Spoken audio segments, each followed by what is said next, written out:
Murise machampioni. Kurise machampioni. Indoda kuti mundisisirewo message kuna nyoka yemabhunu. Murume anonzi nyoka yemabhunu. Ndoda kuti mundisisirewo message kwaari. Nyoka yemabhunu ndoda kutaura chinhu wani.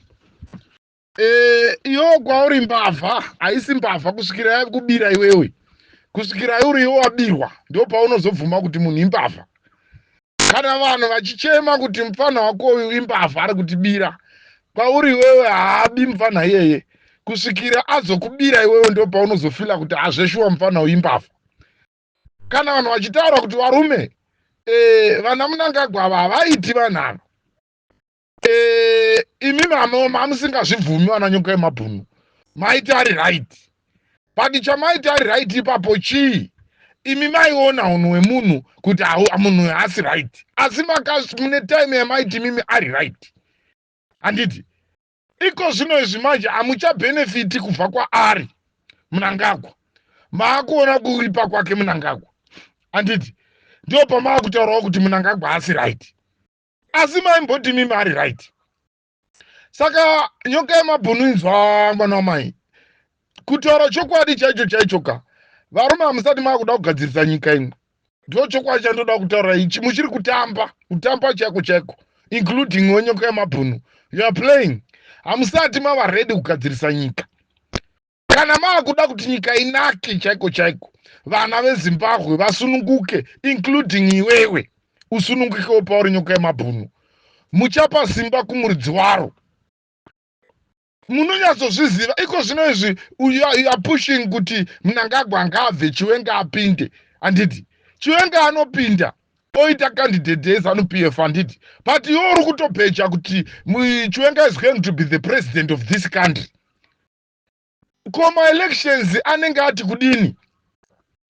Saka iwe unofunga kuti Mnangagwa akabva Chiwenga automatically is the president of this country. Hakuna ma-elections eranoitwa muZimbabwe. Iwe nyoka yemabhunu hauzvizivi here kuti hakuna any candidate yeZANU-PF inoinda kumakwikwi Chamisa ikawina ikakunda Chamisa. Hauzvizivi izvozvo?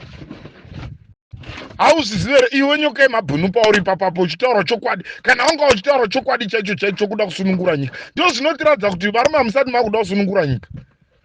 Muchiri kunakirwa nokutamba nokuda kuwana mapowers, muchitora mari dzenyika muchitamba. Iyapapa chauri kurwira chako hakusi kuti vanhu veZimbabwe vasununguke. Kana taakutaura chokwadi.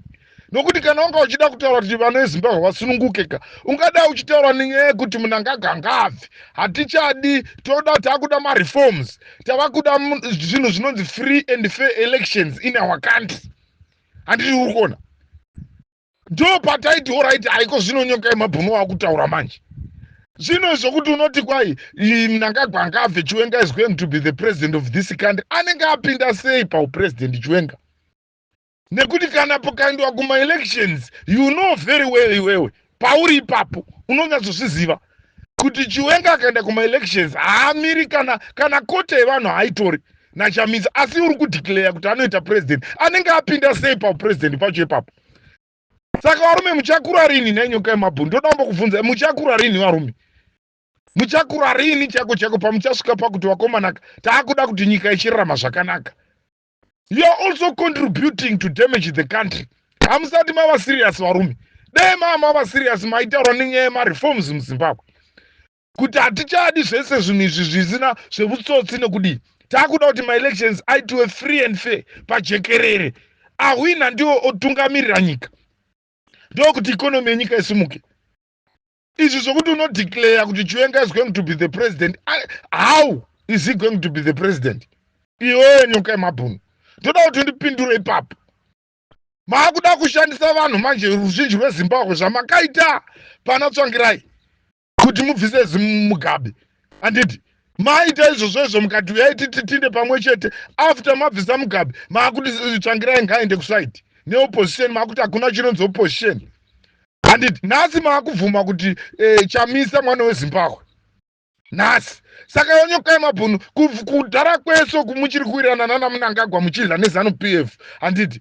Mamusingazvizivi here kuti Chamisa mwana weZimbabwe.